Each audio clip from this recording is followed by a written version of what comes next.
గౌరవ ముఖ్యమంత్రి గారికి నేను ఈరోజు తెలియజేస్తున్నా, సార్ మీ నాయకత్వంలో ఆంధ్ర రాష్ట్ర చరిత్ర బహుశా మొదటిసారి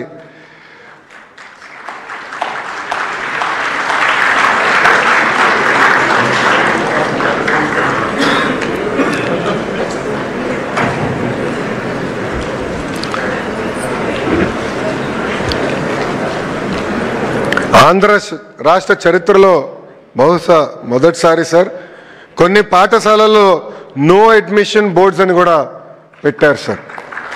దానికి కారణం ఇక్కడున్న ఉపాధ్యాయులు. గౌరవ ముఖ్యమంత్రి గారితో పనిచేస్తాంత తేలికైన పని కానే కాదండి. వేదిక మీద పెద్దలందరూ కూడా ఒప్పుకుంటారు. సో ఒకరోజు ముఖ్యమంత్రి గారి దగ్గరికి వెళ్ళి, సార్ ఈ ఒక్కరోజు నాకు లీవ్ కావాలన్నా. ఎందుకు అని అడిగారు. సార్ దేవాంశ్కి నేను హామీ ఇచ్చాను, పేరెంట్ టీచర్ మీటింగ్ నేను అటెండ్ అవుతానని, సో తప్పనిసరిగా నేను వెళ్ళాల్సి వస్తుందని చెప్పాను. ఇది ఎందుకు చెప్తున్నానంటే ఈరోజు ఎప్పుడు లేని విధంగా మెగా పేరెంట్ టీచర్ మీటింగ్ మనం నిర్వహించాం. ఉపాధ్యాయుల్ని, తల్లిదండ్రుల్ని, పిల్లల్ని అనుసంధానం చేసాం. ఎవ్వరు ఊహించిన విధంగా అద్భుతమైన మన రిపోర్ట్ కార్డు రూపొందించి, అంటే తల్లిదండ్రులు కూడా వాళ్ళ పిల్లలు ఎక్కడ వెనుకబడి ఉన్నారు, ఏం చేస్తే బాగుంటుందని చాలా ట్రాన్స్పరెంట్గా మనం ఈ కార్యక్రమం నిర్వహించాం.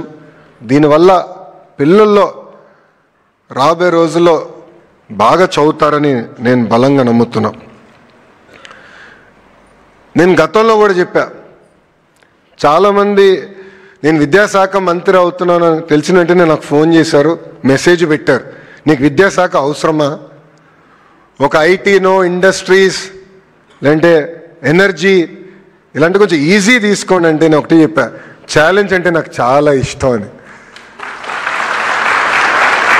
గడిచిన సంవత్సరంలో విద్యాశాఖలో అనేక సంస్కరణలు తీసుకొచ్చాను.